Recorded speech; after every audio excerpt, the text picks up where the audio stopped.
What is up, everybody? Welcome to the Wingin IT podcast. Jack, how you doing, man? I'm good, man. How about yourself? I am making it. Andre.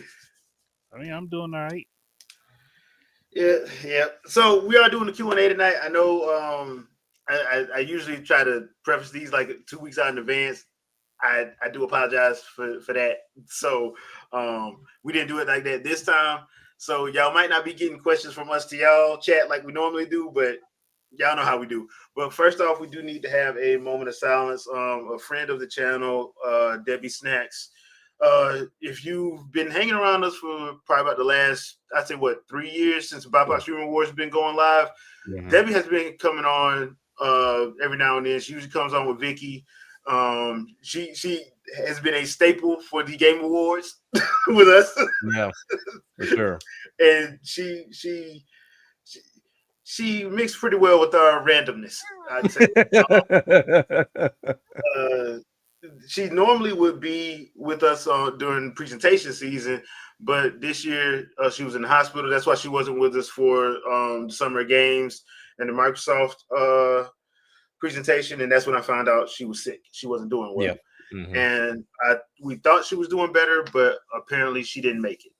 She passed away. So I want to have a quick little moment of silence, and then we'll get into the rest of the podcast. So if you don't mind.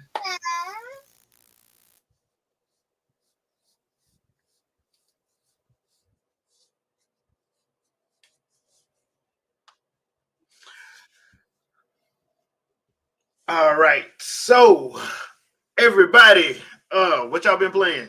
Jack? Man, going hard on Bonanza. Both willingly and just unwillingly, because I want to play it, but I want to take my time, 100% it.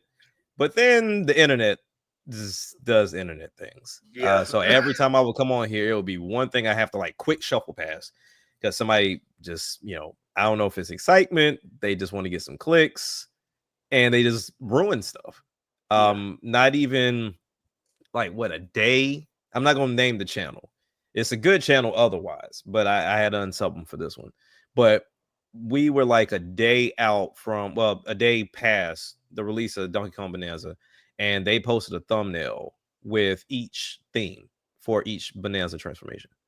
And I'm like, don't put it in the thumbnail. Like, it's just like, because I'm sitting there scrolling, and I'm like, you got to be kidding me. So I had to like keep rolling. So I already knew what the last two were. And I'm like, you got to be kidding me. So nonetheless, I rolled credits yesterday. Okay. Which, man, that ending. Good. I heard the ending was good. Was good. I'm looking forward to it because I haven't gotten there yet because when I got the game, I was on the ocean. So, right. So like I said, to tell you how good it is, it didn't even matter that the game was getting beat up in this last level, that it was still that good. So because I mean, when I tell you the game was taking some hits, because they were doing a lot in that fight, a lot going on. So you can definitely see it drop for sure. Yes. But it's a lot of stuff. It took me a minute to figure out what I had to do. Because at first I'm like, okay, well, how are they expecting me to do this? Like the whole level is filled and covered, and just so much is going on. And then I caught it like at the last second. And I was able to beat it with my favorite transformation, which I'm not going to spoil because I don't know how far anybody's gotten, but I beat it with my favorite transformation. Gear 3. Nope. Not even close. Not even close. But I will say, the post game, I started just a little bit of it because as soon as I beat it, I was like, okay, let me see what they're talking about as far as post game. They play it very, very well. For anybody that's ever done like New Game Plus with anything, it essentially just starts you over in the game and you just have all your stuff.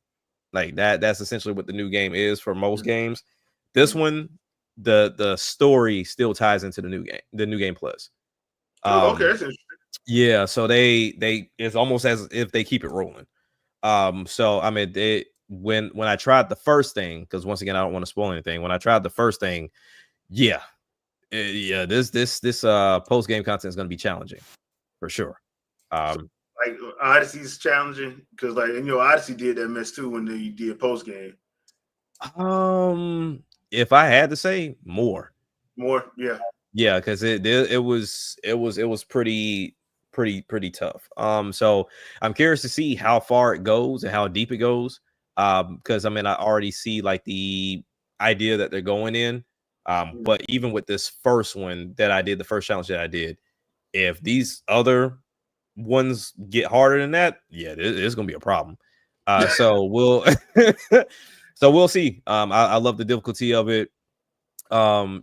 Which we already know about the whole Dixie and Diddy thing. Wish there was more with that.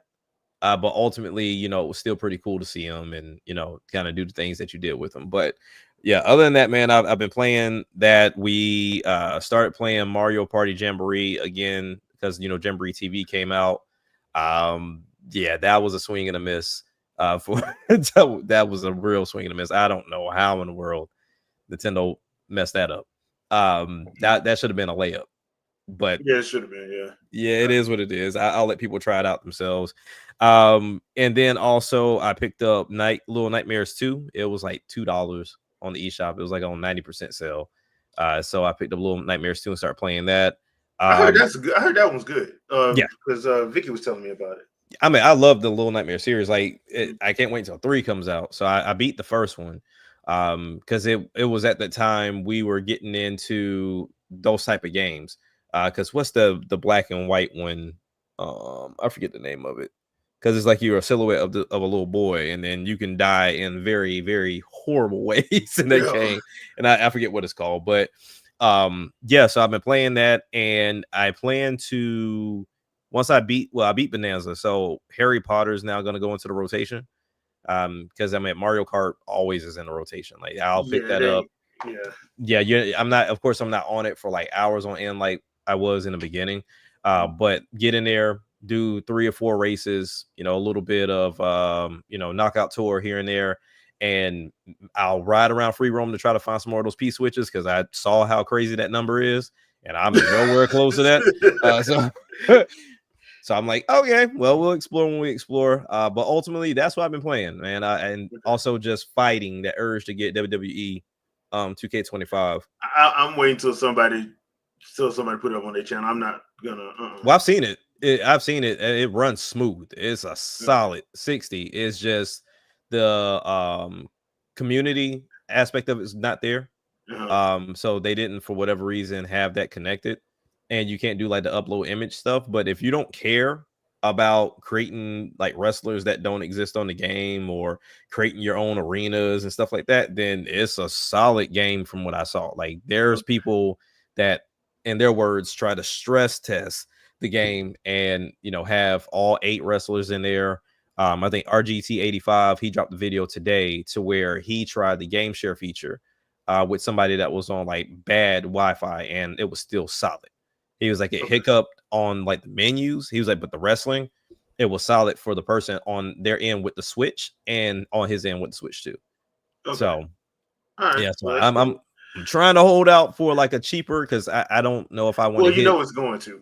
Of course, it always does. Like, yeah. So I'll wait on that because I mean we got Madden next month, we got FIFA in September, I believe. And then also we got NBA 2K coming up in September. Because when is the college game already out? For consoles, yeah, but it's not coming to the Switch. Oh well, I ain't worried about that. Yeah, it's not. I want to do mouse play with college game to just make people mad. But no. Okay, so that sounds fun. All right. Well, like I left in the chat earlier today, my name is Jay, and I am a double dipper. So, and this is an intervention. I did pick up Harry Potter for the Switch too. Okay. I also have it on Series X. I have not finished it on Series X, but I don't know why I went and bought it on Switch. Yeah, I do, so I can carry it with me. Yeah. So I carry it with me. I mean, let's be honest. So I can carry it with me. I have been playing DK Bonanza. I unlocked Gear 3 DK. So I need to go do the rest of it. Dude, I ain't gonna lie. this is the one thing I do love that Nintendo does with their engines. They'll try an engine out, and if it works, they'll use it for like 3 or 4 other games. Yeah. Because that's why I didn't understand why people were getting mad about not knowing who developed DK. I'm like, you can tell us that it's in the Odyssey engine. Why do you very care? Obvious. Yeah. Why do you care who made it? It's in the Odyssey engine. Yeah. Like, but I mean, it wasn't going to change the game if you found out who made it or not. Yeah, that's why I like, don't are you going to get it that. or not? So, but like it has so many parallels. It's like they took Odyssey just as a test to make sure their 3D platforms could work in it. Yeah, it proved it could, and they were like, okay, we're going to apply this across the board to our 3D stuff. The platformers anyway, and they threw DK in it, and it works. Yeah. It just does. Of course, it's not the same game because it's not going to be, but it's the same principle and it works. Like you play Odyssey and then play Bonanza, you're like, okay, I see where they did all this from. Yeah. You can just see where they did it. I've also been playing Fatal Fury City of the Wolves. I went back and got back into Bleach just because I like Bleach and I missed 1,000 Year Blood War since it got pushed back to 2026. Man, don't get me started on that. I am so tired of this mess. Like, I'm so tired of these delays and pushbacks. Like, bruh, y'all got us right to the point where I want to see. But on the flip side of that, Tai Kubo did say that they are adding episodes, so we might actually get what we didn't see in the manga that he wanted to put in, but he wasn't able to. So that I will let him have it if I get to see Shuhei's Bankai.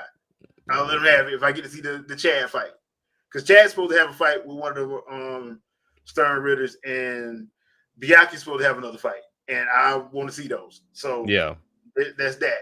If they can do that, cool. The other thing I was playing, because I was testing out a couple games just to see if they did get like little bumps on the Switch too, and I did see that Darksiders 3 did get one. A huge a lot of games have been get. So I'm guessing when they did the games that were uncapped, this is why they were uncapped. Yeah, they knew about it. Somebody had to. Nintendo must have told them ahead of time. Hey, look, we uncapped. Leave it uncapped. Leave it uncapped, and we promise you ain't gonna have to worry about nothing. So I think that's why, and I think that's why Square Enix is like, no, we're not doing upgrade paths because just play the game. Mm-hmm. Like they don't need to do no upgrade paths. We uncapped it, play the game.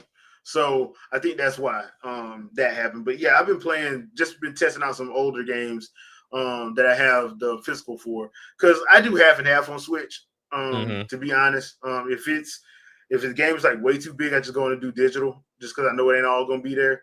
Yeah. That's why I'm not mad about the game card situation, because I'm like, y'all do realize that the majority of these AAA games ain't on the physical media. Y'all know that, right? Yeah. So there ain't no point in buying the physical media when it ain't jack there. Yeah. So if they came up with virtual game cards as a way to say, hey, third parties, this is what we can do to help you out, and y'all mad about it, I don't know what else to say. I just don't know what else to say. I let people rot on their own. I just, like I said, I get where they're trying to come from, but my thing is this: I play my games today. Tomorrow ain't promised. Yeah. And the last thing I'm thinking about is, what about 10 or 20 years down the line, my friend? Like, you go, bruh, don't even go there. Many of these same people 10 or 20 years down the line ain't gonna be wanting to play the same game. Thank you. Because I mean, I bought this system to play new games. Like, bro. What game are you playing from 2005? For those that make that statement, what game are you playing from 2005? I'm very curious. Is it Prince of Persia: Two Thrones? Is it Gauntlet: Seven Sorrows? Is it because after 2005? Am I saying games that you don't know, or are you playing NFL 2K5? Are you playing like most of the people ain't playing that stuff? So no, to be real, just to be honest. So there it is. All right, Andre, what about you, man? What you been playing? Oddly enough, I have been playing a bunch of old games, but still putting stuff in 15 frames a second. I'm getting better than that. I'm learning in ways that I didn't think I could learn. So, yeah, I have been playing old games on this little potato of a tablet, that tablet potato of a laptop, and it's been working. Okay. I got Batman Arkham Asylum working very well. Ultra Street Fighter 4 working very well. I was about to test Condemned, decided against that for a moment. I'll get back to that because I don't want to be frustrated with how choppy that game will look if it doesn't work. But I got Alan Wake working. I actually even played a few more up to date games, usually stuff that was lighter, like Shredder's Revenge and stuff like that. But Man, I love all Shredder's seemed to Revenge. work perfectly fine. So I'm like, okay, well, doing all this research for my little series I'm planning, I think I got something worked out that'll be nice and consistent. Okay. Yeah, like Shredder's Revenge, man, that's my jam, dude. I need to finish maxing out Splinter and Casey Jones. Yeah. And Donatello, I still haven't done that yet. I need to go through and do it. I need to stop playing around just going to do it. But yeah, I gotta give him that. I do. One of the main reasons why I despise freaking roguelites and stuff like that now, because I'm like, bruh, because like that Splintered Fate, such a good game. I wish it was just side scrolling beat 'em up though, instead of a roguelite. I just wish it was a side scroller. I'm like, I don't know why we need to feel the need to do this for everything. I loved Hades series, but honestly, would feel much better if it was a side scroller. Yeah, I agree. Honestly, it's just everybody. Some people got hooked on a particular trend, like just certain things. Yeah. Like old gray looking first person shooters was a thing for the longest time. And the whole Souls like, and it's like, yeah, but where's this straight up action game? I'm like, the only studio that was really doing it was Steel Platinum. Yeah. And so now it's nice to see that the Team Ninja's back to getting in their own shenanigans, but we'll see how this goes. Because I'm like, it should have been variety, should have never been. But I know that wasn't them. That was pretty much their investors. Yeah. Like, hey, did you see how much Elden Ring made? We need to make games like that. No, we don't. We don't. No, we don't. Like you already saw their success. We're not going to replicate that. That's not how that works. That ain't how it works. So it is what it is. But they found their success doing it. We not gonna get the same success. Yeah. I mean, do we not learn from y'all remember Phone Stars? I don't think anybody remembers it now. We vaguely know what you're talking about, but I remember the premise. Yeah. Tough times. I swear, dude. But all right. So first, they like playing in soap. They like playing in bubbles. What are you talking about? I mean, look, they clean. The other one dirties you with paint. We clean you. Like, no, we're not doing this. Dude, that's how this works. So before we get into the Q&A, I did find this article to be kind of funny. Let me see if I can share this out because I think it's hilarious. Once again, to the people who think that piracy is legal. All right, so you can find this on NintendoLife.com, but the FBI shares official statement. I hate when they do these web socials. The FBI shares official statement after seizure of major Switch ROM site. So, the site known as NSW2U was seized by the FBI as part of the law enforcement operation. The official statement is basically the FBI's Atlanta field office announced today the seizure of several online criminal marketplaces providing pirated versions of popular video games. In addition to the seizure, the FBI has dismantled the infrastructure of these websites. For more than 4 years, the websites contain pirated copies of highly anticipated video games days or weeks before their official release date. I kept telling y'all it's not legal. Between February 28th, 2025 and May 28th, 2025, records indicate a total of 3.2 million downloads occurred on these sites from the most used download service. These actions resulting in an estimated loss of 170 million. Jeez. Look, man, we've been saying it time and time again. And also, too, people need to understand that different countries have different regulations as well. Because we just saw he was a YouTube content creator and I want to say he was in. I could be wrong, so check. Correct me if you know what I'm talking about. I think he was like in London. But he had playing the retro emulator. Yeah. So he was a like a handheld content creator, like the retro handheld. So whether you're talking about the Odin, the Retroid, bro got locked up. Yep. Like he got locked up.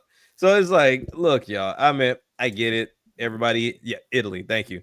But yeah, that's where we have to look at the different countries we're in, but then also two, if you're gonna do something criminal, don't expose yourself. That's stupid. Like, don't tell yourself. I've been saying this for years. Nobody wants at this point. At this point, I might as well just point a finger and laugh and call it a day. Yeah, but I've been saying, because like if people will go on Twitter, they go on Facebook, whatever social media platform they want to use, and be like, "Yeah, I'm doing it," and they can't do nothing about it. Like, bruh, yes, they just screenshotted you dummy. Like, that's permissible in court. There you go. That's an admittance of guilt in court. They're not going to get all of us. Okay, well, you might be the one they do get. Everybody, they just got to get a select few that decided that they wanted to be examples. Mm-hmm. Volunteer this tribute, Katniss. Yeah, basically. And so the FBI basically had to come out and say it. Like, yeah, bro, if you get and dude, they seized the domains too. So I'm like, bro, y'all not. Nobody's playing with y'all, and it's not just Nintendo. Because I dare you to do this to Sony. I dare you to do it to Sony. Here's one thing I want to say to the if buying is not owning crowd, buying was never owning the main license of the game. Yeah. You're buying a license. You're purchasing a licensed copy of the game. You are not buying the master. Yeah. You've never bought the master.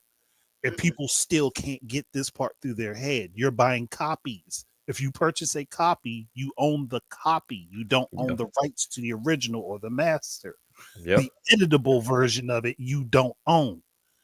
And you can say this until you're blue in the face. And say, well, if I have a physical copy of it, I own it. Yes, you own the physical copy.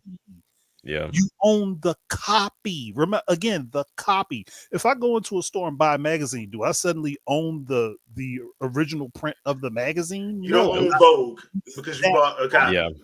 If I bought a comic book, do I own the stills that the art was drawn on?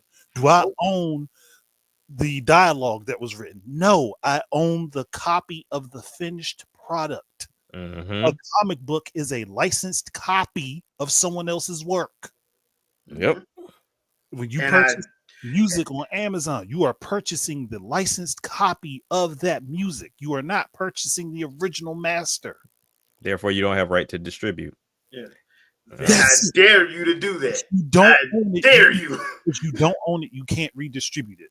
That is literally it. If you redistribute it when you don't own it, then you are putting yourself in position where you can be taken to jail. I've said this over and over and over again. And there is somebody who will argue with me on my channel about this. Who has done it a couple times. And I will, if he hears this podcast, he'll probably argue with me again. But my point still remains. You own the copy. You don't own the actual thing. Yeah. Yep. That's why when you used to buy Microsoft Office, if you made a copy and started selling it, and Microsoft found out. Yeah. Yep. And Microsoft got the money to keep you to bury you. Oh yeah, they got time to play with you. They got time. They got time to play with you. Yeah. So yeah, it's just it's hilarious. What's up, Shadow Man? How you doing? Not much. I'm just exactly what they thought happened. It was a little bit of both. He said I saw Nintendo Life and left, but no, I was just trying to everybody. But, No, but yeah, I had to bring that up just because I saw it and I'm like, the piracy crowd that love to say it's not illegal. I'm like, dude, it's illegal, bro. You can't just do that. You don't own nothing, man. You don't. Read your freaking EULA. You don't own nothing. You know better than that. Even still, I did an in-depth video on this a while back. I believe it was called the Steam Deck moment or something like that. I believe it was. Yeah. But so there's specific verbiage in the DMCA here in the United States. That's probably why the FBI and just the U.S. is involved in this. The UK has copyright laws that are similar to this as well. But I mean, I guess it depends on what type of conversation Nintendo's lawyers had with them, whether or not they would decide to do that or not. But you can be pursuing upon that too as well. So pretty much the entire EU, you're beholden to about the same copyright laws as the US is. It just depends on what how they go about it, and it's going to be different between the UK and the EU overall. So it doesn't matter what country, as long as you're not, I mean, if you're in Europe in general or the United States in general, you can be hit by this. And it doesn't matter what country you're in. It is where the copyright originates from. Correct. So, I live in New Zealand. Well, if you have a U.S. property, U.S. copyright still applies to it. It doesn't matter where you live. Well, the other thing too is like everything is global now. So a lot of these countries already had these discussions. Yep. Yeah. So if you take their money, just think about the mob. Would you steal from the mob? No. So don't do it. So just don't do it. Hey! But if they ain't had a product, they ain't lost no money. See, a copy of it, and then I played that copy. They ain't losing any money because nobody bought the copy. You know, I'm glad maintained online though. So if you're stealing from them online, you're still stealing. I'm glad that you came to me on the day of my daughter's wedding. But I would like for you to know that my man Tony over here, he's gonna take you for a ride. We're gonna take you back to the bus stop. On this the day of my daughter's wedding. Yes. And by bus stop, I do mean the Hudson River. We're gonna give you a ride home. We're gonna give you a special pair of shoes. They're made out of Quikrete. Yes. On the day of my daughter's wedding. so yeah. But yeah, that's pretty much what that is. Can I give gray area advice? Is that all right? Can I do that? Sure. Because people, if you want to. for all our new followers and whatnot, right? Common sense is, if you want to rip games and emulate and stuff like that, right? Just do it with the unencrypted ones, because that there's no law against that. About it. Don't talk about it either. Go get your little N64 ROMs or take whatever cartridge you want or whatever. Just don't go past N64. Don't go past PS2. Like, just don't go past that area, because once you start talking about encryption and stuff like that, like the reverse engineering and all that kind of stuff is kind of sketchy. And it's too easy for them to come after you. So just do that. Just stick to the retro stuff only, and then go from there. There's zero reason. Well, I'm sorry. I guess at this point you can consider Wii retro. So just past the 5th generation of consoles. Just don't attempt. Yeah. Just don't attempt. Nightwolf, to answer your question, the only other time I know about it was like the mid 2000s when somebody tried to do it with Sony, and Sony blasted them to oblivion. Yeah. So, but see, nobody said nothing when they did it. When Nintendo does it and takes down sites, people get mad. But I'll put it to you like this: Sony don't just do it with their video games. I dare you to try Sony Music. Yep. I dare you. Like, you can it can be like a 20-second snippet of a trailer for their movie that you're reviewing, and they will try to dock your whole doggone video.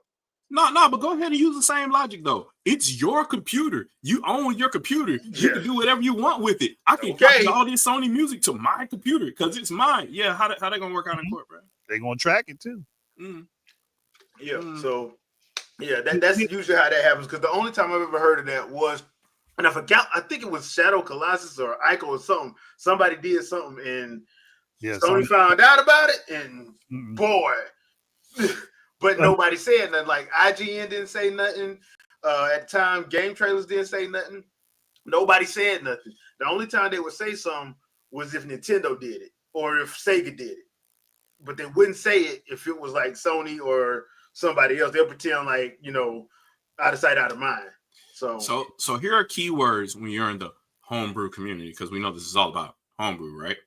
Look out for keywords: extract, dump,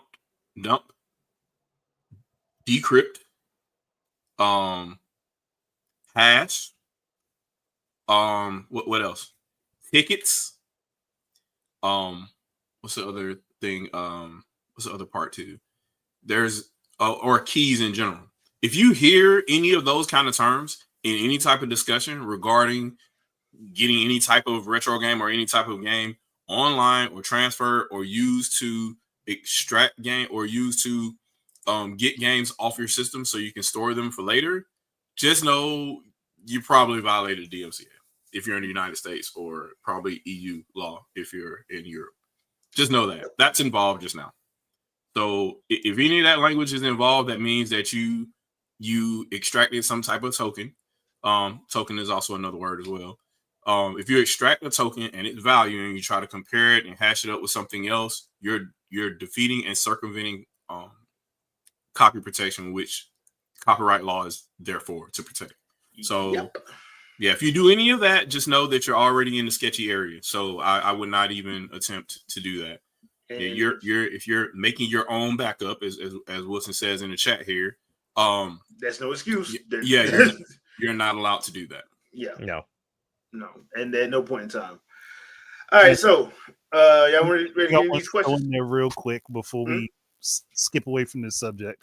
Yeah, the only gray area you may have, and this is a very thin piece of ice to stand on, is if it is technically lost media or there is no available way to get the media where the company would receive payment for it.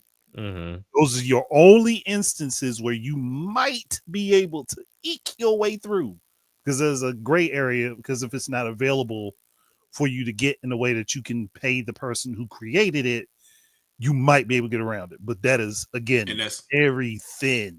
Yeah, so that's going to depend. So like in one of the gray areas would be, say, like the old GTAs, right? They have licensed music in them. BMX Triplet, old licensed music in them. You're not going to get that game in its original form, any way, shape, or form ever again, right? Here's the problem with that. Not only will Rockstar come after you, the license holders of each individual piece of music in that game, they could come after you too. So now you got the music industry and the game creator coming after you.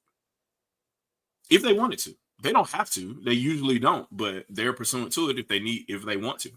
So in line. The best thing to do is say, I should probably appeal to the Librarian of Congress on this for this reason. This game is currently unavailable in its original state for these reasons. Is it okay to archive this thing? And chances are it's already archived by the original creators anyway. Right. So they can always say that it's available, but you can't say it's lost to time. It's here in our museum over here. Now go buy the updated version. It doesn't have those songs anymore. Right. Yeah. And if that's the case, there's nothing you could do, because when you go to appeal to it, well, it's for archiving purposes. It's already archived. Done. Yeah. Next appeal. So I mean, that's just them's just the rules, unfortunately. Yeah. So what are you going to do other than, I guess, try to appeal to change the law? And if that's the case, if you got enough money to do that, then yeah, you ain't got enough money to do that. You better run for office yourself, because nobody else is running on that. Yeah, and not in no country, nobody's running for that. So I mean, that's the only thing I can tell you to do. Be a gamer politician, I guess. Run for office. That's about all you can do, because honestly, like, there's games I hate I didn't get a chance to play because either I couldn't afford them at the time, or, like you said, licenses, they don't exist. The one game, like, for example, my son came to me the other day. He was like, "Dad, is there a way for me to play Blitz the League 2?" I'm like, no, not unless you got a PS3 or a 360. That's it. Like, that game is not available anywhere. And that backwards compat for Xbox, it doesn't work. Like, so you just had a look. Same thing when you think about like 50 Cent Bulletproof. You can't play that on back compat. Like, you just got to have the original hardware. And if you genuinely want to play those games, there you can find them.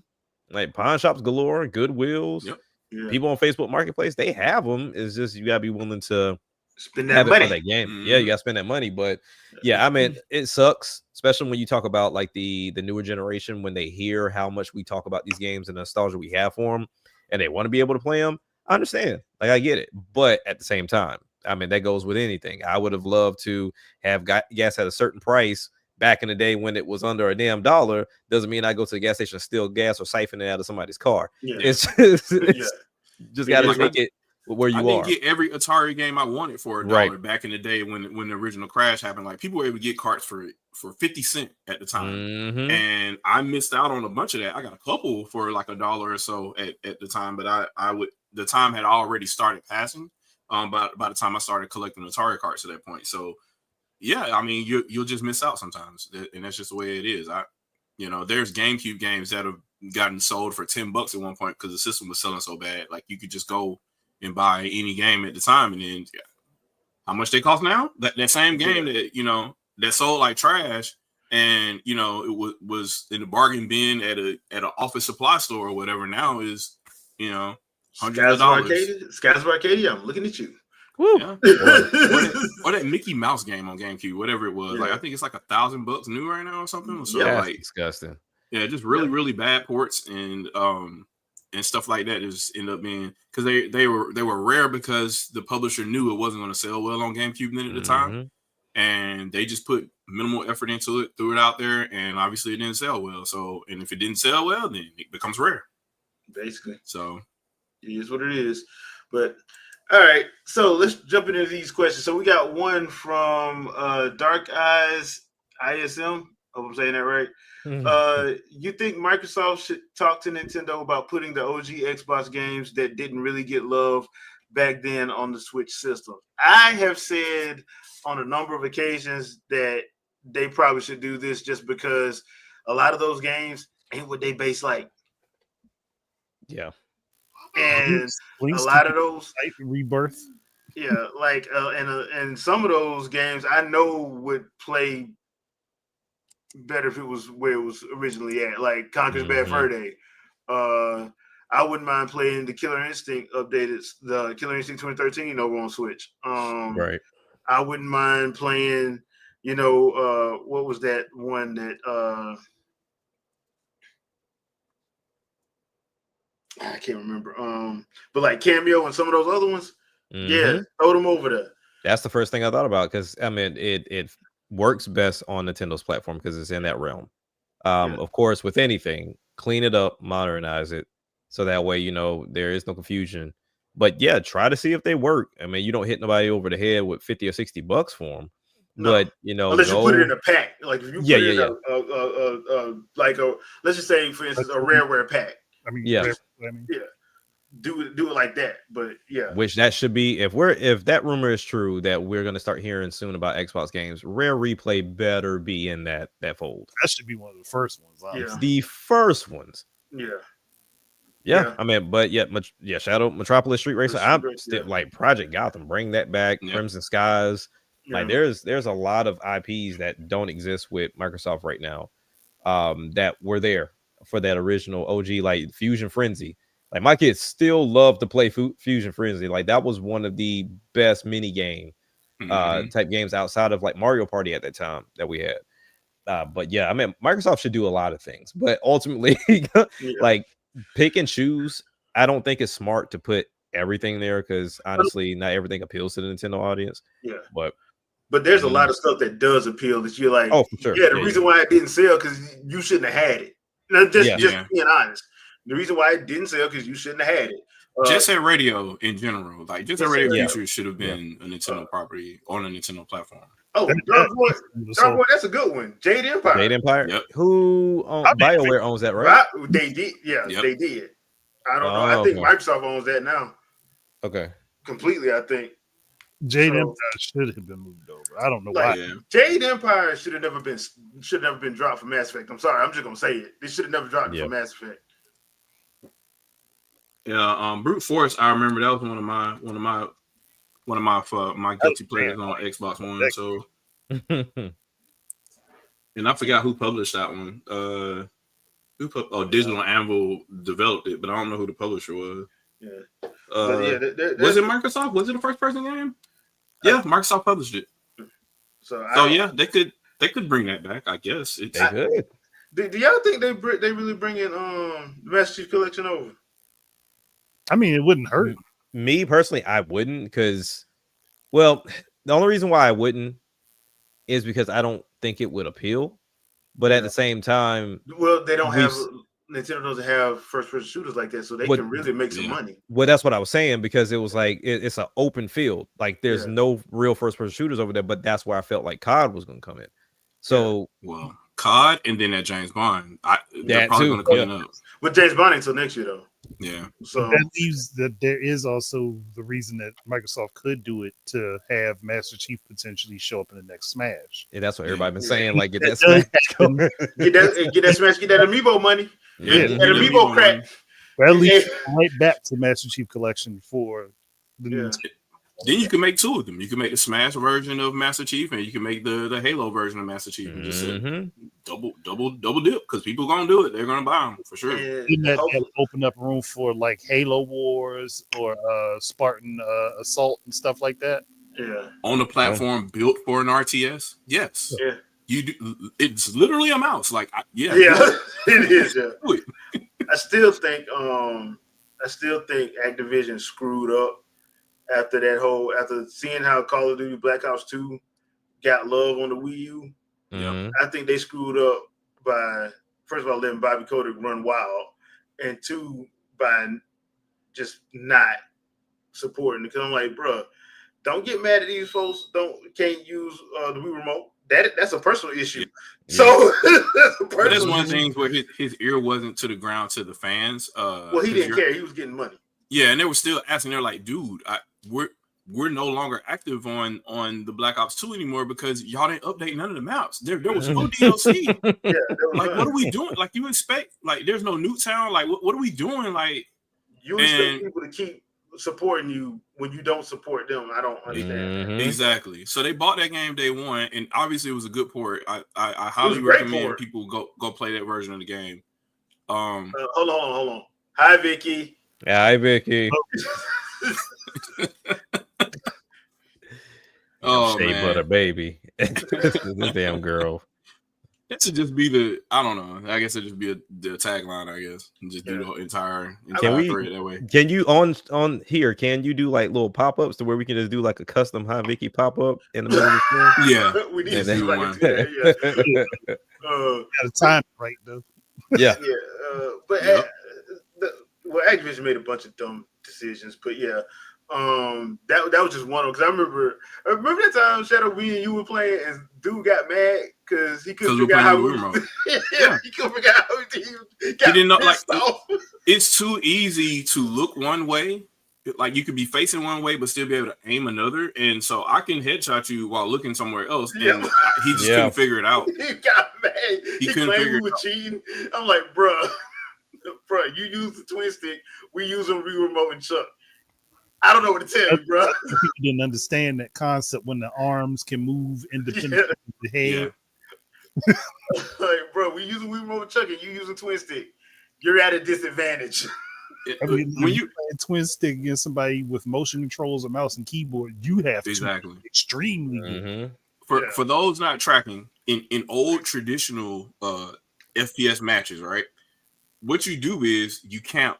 And you look at somebody who's facing the other way, and you figure that that's an easy kill. That's not the case when you're able to either mouse look or do anything else like that. Your body could be positioned a different way and be aimed anywhere between 30 to 45 degrees away from where you're looking and still be able to take a shot. So I could face one way. You think you're about to run up on me and get a stealth kill, and then I mow you down. Right, because you're thinking that I'm turned to the side or whatever. No, I'm aiming right at you, bro. I'm about to turn right quick, and you're not even gonna know because I could just turn that quick, like instantly. I'm already aiming at you, and I haven't turned my body around. Like I see you, bro. Pop, pop, pop. Yeah. That was basically what was happening. So you knew, and God forbid if you played the Conduit. If you played the Conduit and mastered that, bro, you was working everybody. People are jumping, bouncing off walls. They're aiming down. Like it's ridiculous. I feel insulted that game never came to the Switch, especially since they had a remastered version of the game. Yeah, well, they only had a remastered version of the first one. The second one to me was a little bit better. I don't know what happened with High Voltage Software. I knew they started doing a whole bunch of ports after that, but I don't know what happened. I think they downsized because they two of their games that were supposed to come out got canceled. Yeah. And that's when they started. Yeah. Yeah, because that's when they started doing mobile, and because they downsized. I think they're still around, but I don't know what they're doing. They're owned by Keyword Studios, whoever they are right now. And I have no idea what they're doing today. Did the Grinder ever get published? I don't think it did. Oh, that got canceled. That was one of the games that got canceled. That was one of the last games they had that got canceled. Yeah, that was supposed to be for the Wii, wasn't it? Yeah, Wii and supposed to be for Wii and 360, I think. Yeah, and it never got published. So after Wii, they started doing a bunch of ports for PS2, believe it or not, and 3DS. Going strong at that time. Yeah. PS2 was still going strong well after 10 years later, so which is crazy when you think about it. They helped on a port for Ben 10 for Wii U. They did that, and then I don't even think that original team's still there though.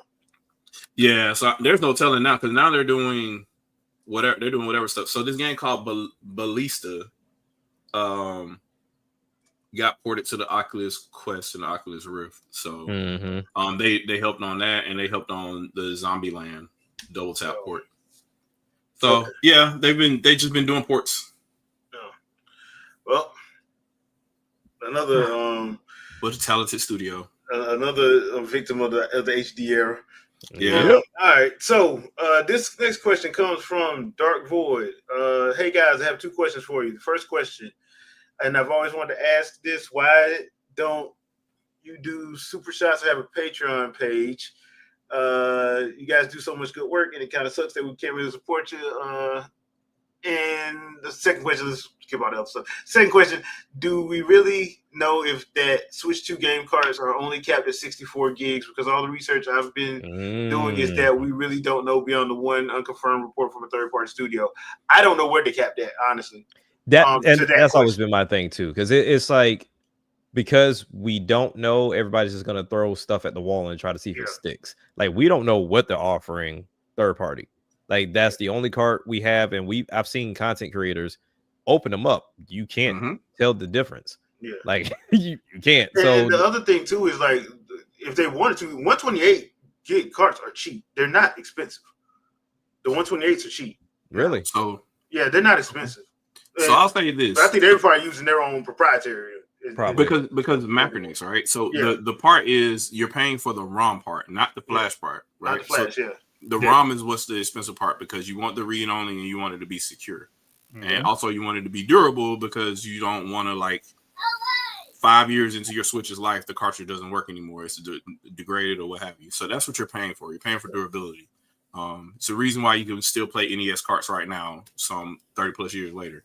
Yeah, ones that's been exploded, probably got shot 3 times and still the Atari got robbed too. And robbed, and you still play them. Yeah, Atari cards too. They still work today. So that's what you're paying for, right? So you're paying for the longevity because Flash in general is not durable like that. No, it's extremely susceptible to bit rot. So you want read only memory that lasts over time with little bits of rewritable parts in it that Nintendo does to Flash carts if they need to. So I've opened my Mario Kart World cartridge, right? I saw this on right when I was getting ready. When I got ready to do this, I asked Spawnwave, and he didn't respond on whether or not he was going to do a video on opening the carts and whatnot. And so right as I'm literally knifing my cartridge, his video popped up. So I'm sitting there looking, and he opened. I don't already open mine now. So inside of it, right, you have a Macronix chip in there that's 64 gigs, right? It's literally half of the inside of the cart. So the physical space exists for you to have 2 modules in there for 128. Yeah, that exists. Now the question is, do you chain them together with some other kind of back chip or whatever that fits in there to chain them together? Obviously that's possible, but the question is, do you need to at this point? Because it might be cheaper to just tell the developer, hey, look, y'all need to, like, cut it short on some of these ports over here, because, like, y'all over here porting stuff with PC assets on it. Like, what are we doing? Like, Switch is not. If I'm gonna be running at 720p and upscaling to 1440p or whatever, why do I need 4K assets? Like, those kind of things. need to be changed. So you can start cutting down on some of the fat there. So I'm wondering if it's even necessary at this point. Could it happen? Yeah, sure. They'll be expensive, and like pretty much only the AAA studios and publishers will be able to afford it. Mm-hmm. But I would imagine that it's possible. Well, the other thing too is like, would it even matter? Because a lot of these games do.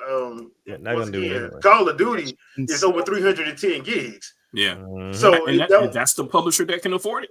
Yeah. Yeah. So that's but see that's what when it comes down to like the gig size and stuff, I'm like, bro, like we got to start telling these developers, man, why is your game 296 gigs right before DLC? You dropping DLC. Yeah. Yep. Like cut some of this out. Like some of that bloat needs to go. And like in Activision's case, stop recycling the same doggone maps. You're gonna charge them full price for them. Yeah, that's the other thing too. Don't even need to include multiplayer in the games where you have dedicated multiplayer Call of Duty. Just make just do that. Yeah, just make 2 and not worry about it. Now, as far as the first question about doing a Superstars or a Patreon page, I thought about it. But I came to the conclusion I didn't want to do that because one, I do this for fun. Yep. And because I got asked a while ago, why don't I have sponsorships? Well, when you have sponsorships, they start trying to dictate what they want you to say. Mm-hmm. Ad read sponsored by. Mm-hmm. And I have this little problem with me. I if you try telling me what to do, and you start talking to me like you crazy, I'm gonna start reciprocating that energy. That's the best way to say it. I'll start reciprocating that energy, and I'll tell you where you can go and what you can kiss to your face. So I don't want that problem. That's why I don't do sponsorships or nothing like that, because you're not gonna tell me what to do on my channel. You're just not. Like if you want to do your thing, hey bro, do your thing. You got enough money to do your own thing. Do it. So don't come here with it. The other thing too with the Patreon thing, I just don't. I like y'all. I don't want to charge y'all nothing, man. Inflation bad. Inflation already bad. I don't want to charge nobody nothing, man. Yeah. And the profit sharing ain't good either. It's got to be something that we're like, if not 90, but 100% of the proceeds go directly to the person that you're trying to support, right? Yeah. Why do I want to give? Why do I want to give like GoFundMe or Patreon like 50% of what you're trying to like? What's the point of that? Like, at that point, I could just get a PO box and you just send a check there. Yeah, like I mean, we appreciate the. We appreciate it, but I just don't want to do. I just don't. I got a full-time job. I'm good. Yeah. I'm good. I agree. I'm not balling by any stretch of the imagination, but I'm good for me. I'm good for being me. comfortable is okay. Like it is. I don't understand what some people like need. It keeps me grounded.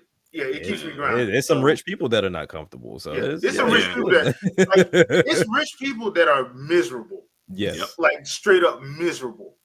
And it's kind of like, because we got into a conversation when I was on the cruise with me and my brother were talking, like, you know how you always hear about people talking about you got to take me to this 5-star restaurant. Dude, I've been to my fair share of 5-star restaurants and above.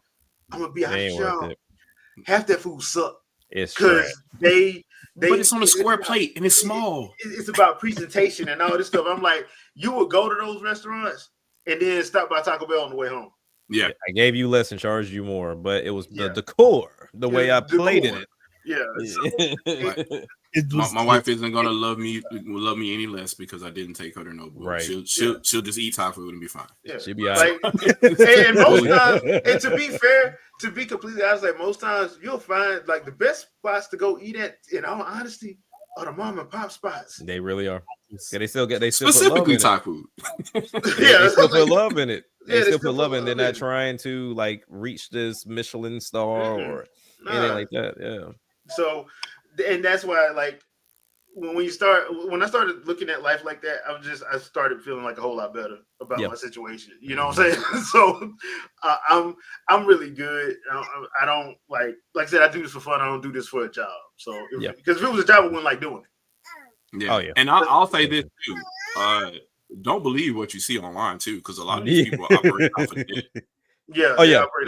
Man. Even the quote unquote rich people operating off of debt. Yeah. Brother, when I tell you, because I think you commented on this post, and this one girl was mentioning that she got into like the collection scene, but she was like trying to play catch up in one day, and so she maxed out her credit cards. Yeah. And so you expressed to her like it's the journey of collecting that stuff. Like you shouldn't have to go and max out credit cards to say like this is what I got, follow me, and then we'll continue together after this. Like that's not even genuine at that point. Right. Like the whole point of me having a collection is that it's a story for each game. Each game is a story. Yeah. So I'm like, hey, I remember I bought this one, blah blah blah, or I caught this one here, or everybody looked at me funny when I went in and bought Rune or whatever, right? Like I bought because they're like, why are you buying that weird GameCube game? And I'm like, because I wanted it or whatever. Like that's it. Yeah, like simple. And so Lost Kingdoms or whatever. Lost Kingdoms 1. Like people were like, why are you buying? Like I heard it was coming out. It's from Software. I'm gonna buy it. Mm-hmm. And here we sit now. From Software's name is nothing but gold in people's minds. But back then, because they were primarily making those type of games, they weren't checking for it. And you're gonna pay $250 for that original. Yes. Yeah. Try to go get it now. And I dare you. So yeah. I mean, it's just that's it. That's the reason why. Like the Patreon thing just ain't that ain't my stilo. So yeah, there's that. All right. So next question comes from Jewel Ryder. Okay, so she asked first, Switch 2 features, what's the current best and worst in our opinion? And the second question is, Microsoft is gaining a game from PlayStation. What's an equivalent trade? Okay. That's actually a good question because it is, yeah. Here's the thing, because now people are saying, well, why ain't Nintendo giving them a game? They ain't got to. They don't have to. There's your answer. and I'm gonna say, and I'll take it even further. Like, dude, do you want to know why Microsoft and Sony having to do this? Sony wouldn't have to do this if they weren't trying to keep up with Microsoft. Right. They wouldn't have to. We've said this before. Your game should not cost $200 million plus to make. You're not making that back. This is not the movie. This is not the theater industry. You are not making that back in a weekend. Yep. Fantastic Four just released. It was a budget of I think $200 million. They just made 218. You're not gonna do that with Spider-Man releasing on PlayStation 5 only. Yeah. Let me say that again. You're not gonna make $218 million in a weekend for Spider-Man, a game that came out during a time where there was a freaking chip shortage and CRM issues. You're not gonna make that. You're not gonna make that money back. It doesn't work like that. You're not gonna make Concord costing $400 million. Yeah, like, your stuff has to go to multiple places. Like imagine if video games operated like movies, seeing as we're dipping in movie budgets. Yeah. Like, would you be willing to pay, let's say, $18 to $20 to go and just play a game in another location? Like, you don't have the console, you just show up. They charge you $18 to get in, and you can play the game as long as you want 2 hours. To. No, for 2 hours. Oh, for 2. That's right. Yeah, for about 2 hours, 2.5 hours. That is not doing that. Like, it don't even sound appeasing. On the opposite side of it too, right? Imagine this: you made a $1 billion movie, right? Mm-hmm. But you're only going to show it in 50% of the theaters. Yeah, is that really what you're going to do? Yeah. Like, and so those other 50% of theaters, that's the majority of people that you have as a potential audience. But you just said, nah, I don't think all those movie theaters have 40 frames per second or D-Box. I don't think they all have that. So I'm not going to waste my experience there in those theaters. Yeah. And you're not playing. That's what the game industry is doing. Exactly. And you're not playing the game in 120 or 60. You're playing in 24 frames per second or 48. Yeah. But in reality, we kind of already had this movie scenario. If you really stop and think about it, we kind of had this movie scenario mainly around fighters. Hey, we want to test out the games. We want to get some money from the game. Go to the arcade. Yep. You can play it as long as you want to, as long as you got quarters. You can play as long as you want to. They made money off of that, and then next thing you know, it shows up on console. So now, in a way, it's kind of like double dipping. Hey, look, we got it out there. It may be a little different from the arcade because the console couldn't hold up, of course, but nonetheless, it was very, very close. Yeah, but and even with that, you're like, there was a reason for them to do it because we can make money. Like you're not, and they're not, and those games did not cost that much to make. So when you see Nintendo and they're sitting up here, y'all making fun of them, they're sitting back like, yeah, but our games actually we ain't got to sell 50 million copies. We only got to sell a million. Yeah. That time we only have to sell 500,000. Most times we only have to sell 200,000. Yeah.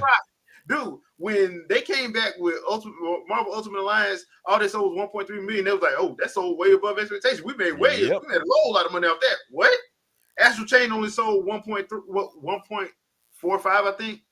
But that was way above expectation because they didn't need to sell that much to make it because it didn't cost them an arm and a leg. Like I said many times before, if Nintendo is a failure, I want to be that failure. Right. Facts. Fail me into winning. Thank you. Yeah. Because that's why you can't listen to people like Michael Pachter, because you end up listening to him being like, oh man, they're I don't know what they're gonna do. Like, bro, they're consistent. If anything, they're consistent. Which means, yes, you may not get that supposed money that you think you're getting from Microsoft and Sony because they do loading the back end, but your money's consistent. Your money's consistent.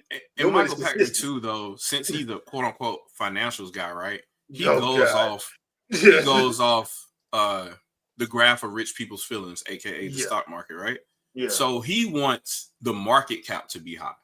Which means that Nintendo will have to borrow a lot of money, so it looks like there's fake cash next to their name, and Nintendo doesn't do that.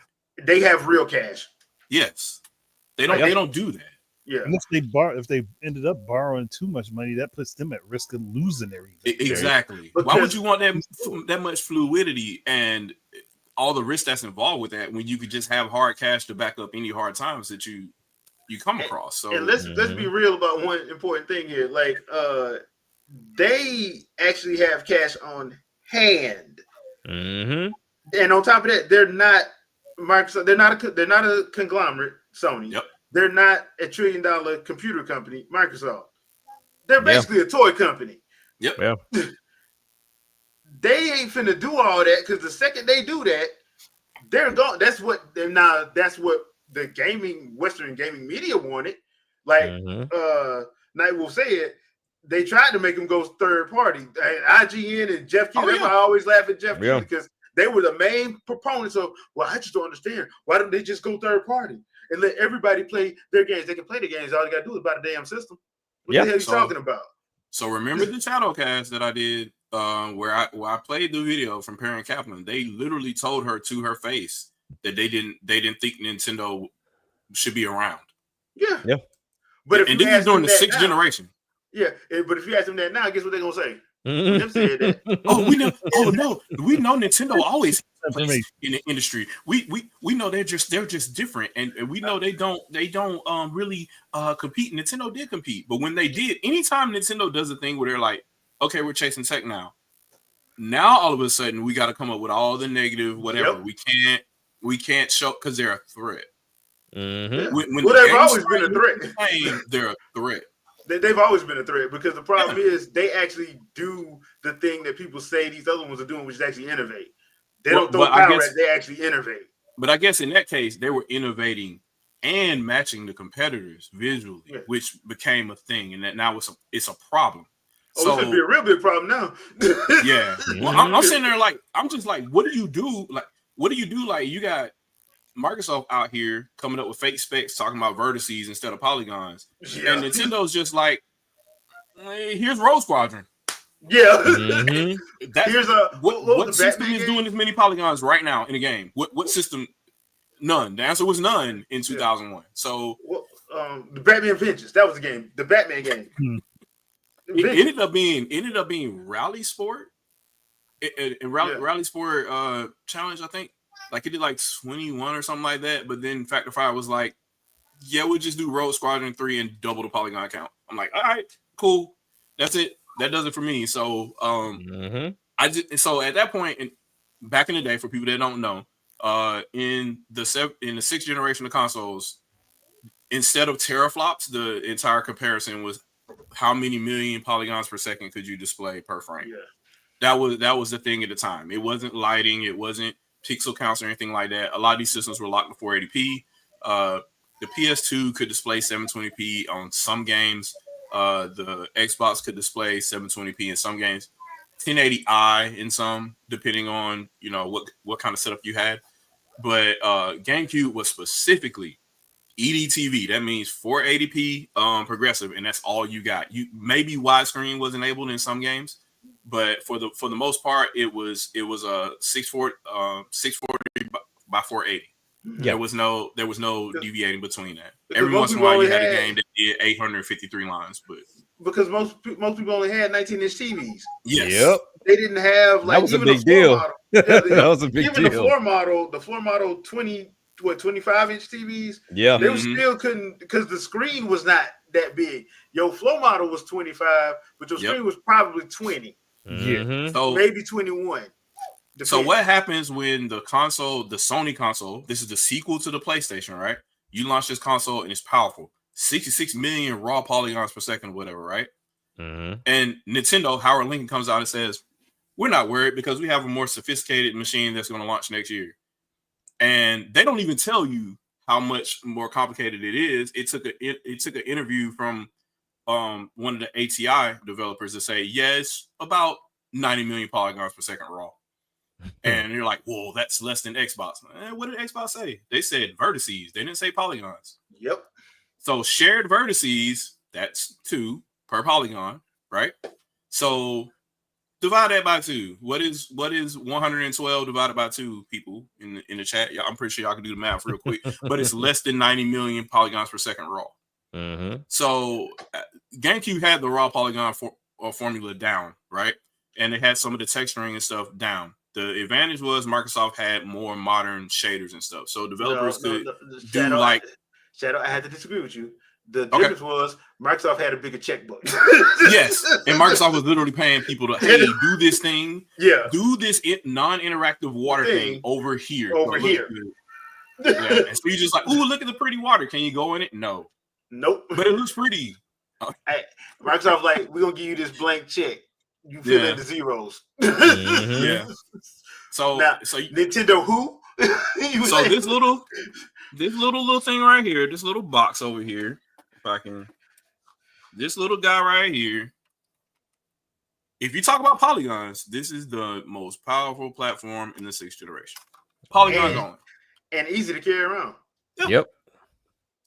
It was fixed function. It wasn't programmable, but it didn't matter because programmable back then was extremely limited anyway, and it halved your frame rate when you used it. So and half of it had the best version of Soul Calibur 2 on it.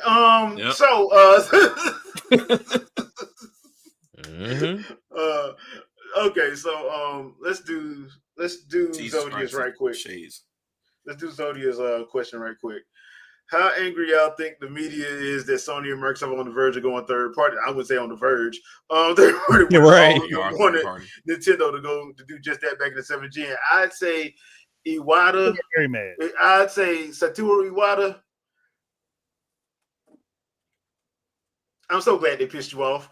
I'm so glad they pissed you off because you showed them like, okay, y'all tested my gangster. So yeah, he basically, once again, that's why because when I think Brian Altano got mad at us about that when we called them out on that. On Twitter before it became X. He got mad. He got mad because we called him out. And I'm like, bro, y'all did that. No, we didn't. No, we didn't. We just wanted them to get better. I hate the we just wanted them to get better argument. No, you called that man's job. Yeah. My thing is, what does better represent? Because if better represents half of the industry shutting down. That's not better. Losing tons of studios, people losing their jobs, games not making the amount of money that was used to produce them. Is that really better? Nope. Is that a way to thrive, or are we just going to keep pretending we're thriving just because everything costs more? And the funny thing about it was Iwata said all this stuff was going to happen in 2005, and people just said he didn't know what he was talking about. And I'm like, he told y'all the truth. Yeah. We never maxed out the 6th gen. Never maxed out the 6th gen. I don't think we've ever maxed out any gen since the 5th, maybe. Not really. Because every time something happens, they like, oh, we just throw more money, more power at it. And that's not wasn't even maxed out, truthfully, because there are people making homebrew games for 5th gen consoles now that look way better than they should. Yeah. But that's what I'm saying. I'm like, the problem was when Iwata said it at GDC, he was telling people what was going to happen if they went full HD at the time, and they went full HD. And people, once again, people still forget this, but back then, a 32-inch TV, LCD, not LED, LCD, cost you about between $2,000 and $3,000, depending on who you got it from. Yep.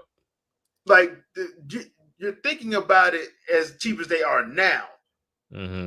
If you would have got a 40, because they didn't even have 60-inch plus, they had 42 and 47. It was 32, 42, 47. And they were LCD. They weren't LEDs. They were hella expensive.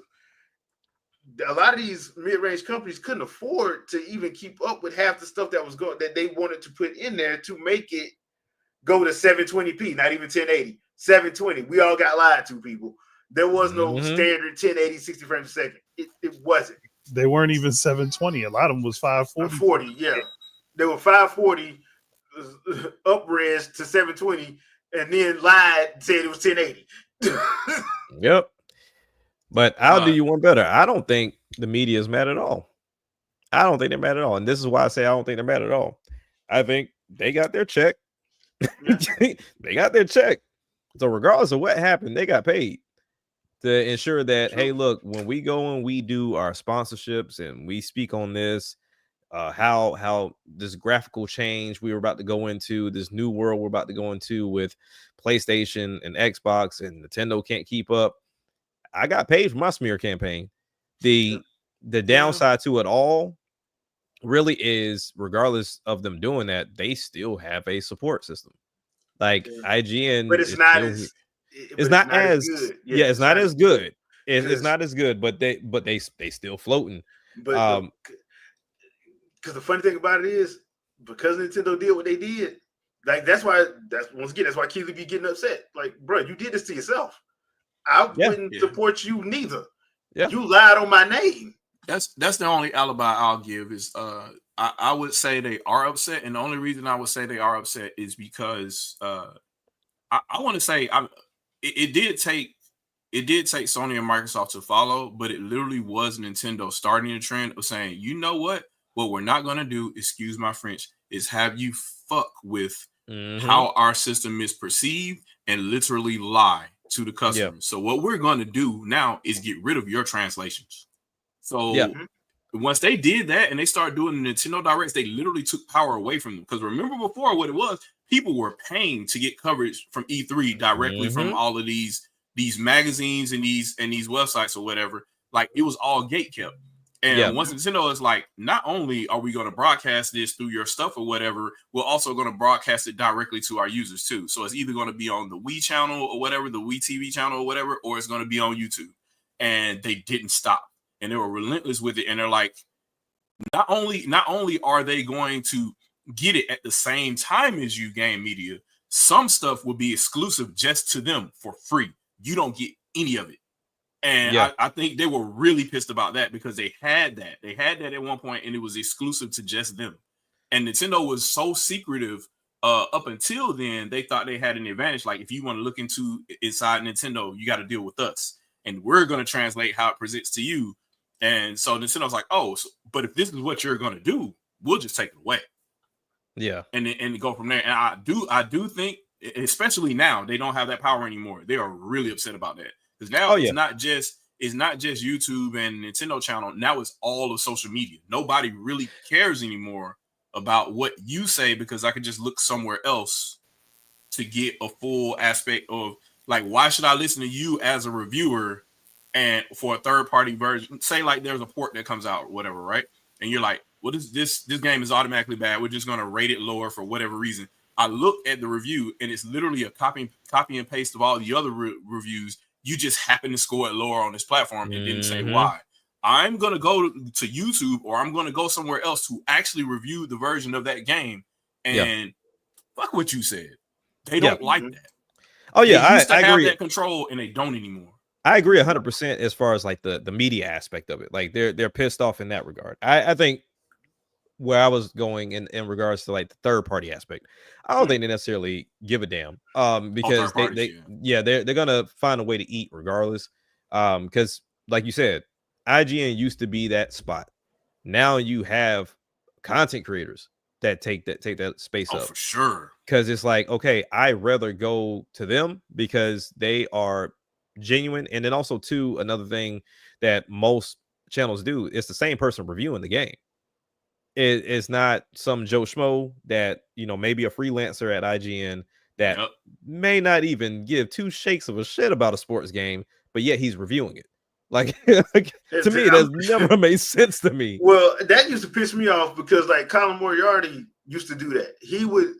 Everybody knows Colin Moriarty, Greg Miller, PlayStation fanboys. They're Sony fanboys. For sure. Yeah. Why are you reviewing games that are on a Nintendo system when you already know you don't like the system? Why are you reviewing? It makes no sense. So, and you could literally look at their reviews, and one thing that they will complain about for a port that's on the Nintendo platform, they praise it on Sony platform, and the same problem is still there on both. Yep. Yeah. It's wild, man. It's wild. It's out of control. And you look at some of the older Aaron Bowling reviews on Xbox stuff. If he was forced to review anything on GameCube, he crapped all over it. Yeah. So, like, he'd be mad. They how dare you make me do this? Yeah. And I'm like, dude, you have different people covering different stuff for a reason. They should never be covering that, especially when you already know their background. That's why I was like, once again, that's why it was so funny when Shuhei Yoshida looked dead at Colin Moriarty, Brian Altano, and Greg Miller and said, "Are y'all fanboys?" And bruh, the look on their faces was like, everybody know what it is, man. If you like what you like, that's cool, but you got a job where you're not supposed to be biased. Yeah, you know what I'm saying? Like, supposed to be bashing, and they were doing it not knowing Yoshida had 2 Wii U's. That he got banned on both of them. He got banned on both of them, but like he had 2 of them. But I'm like, bruh. I feel like we should show that video at some point to did they take it down? They took it down. Somebody else got it up somewhere. Man, somebody gonna have it somewhere. It's on somebody. Greg Miller kept pushing too, but don't you think it sucks? And he's like, no. Like that's why he was like, he just looked at him. He looked at all 3 of them like, are y'all fanboys? Yeah. The next weekend they had a 2-hour plus podcast talking about how they not fanboys. Like, their hearts were broken. They're like, bruh, y'all ain't do nothing but make it worse. Big Daddy Yoshida told them that they was fanboys. They was hurt. Big Daddy. They didn't even know that. And the sad thing about it was they didn't even realize that, like, dude, he wasn't on that. Like, and he kept trying to be like, hey, dog, I'm not on this. Like, he kept trying to move it. If you watch the whole thing, it's actually hilarious because you're like, he's trying to move the conversation to other places. Then he just got fed up with it. Like, you do know I own 2 Wii U's, right? Yep. And they were just like, what? Like, I guess the weirder thing about it is like later on, Mark Cerny would just have appreciation for the hardware choices too. Because they were literally like, for PlayStation 4, we consider doing exactly what Wii U does, have a whole crap ton of eDRAM. Like, that's literally what he was talking about doing for the reasons that we've already discussed before. Like, you need the fastest memory closest to main memory as possible, and eDRAM is the closest to that. So why not stage everything there and transition that into RAM in the background so the user doesn't know the difference between when you're loading and paging stuff to memory, and you can readdress stuff really fast versus, you know, hey, having a whole bunch of RAM and worrying about seat time and latency. So they only picked GDDR5 at the time because it was GDDR5 and not DDR. If it was DDR, they weren't going to do it. Xbox One did that, but they had eDRAM to compensate for it. And if they didn't, the Xbox One would have been horrendously slow.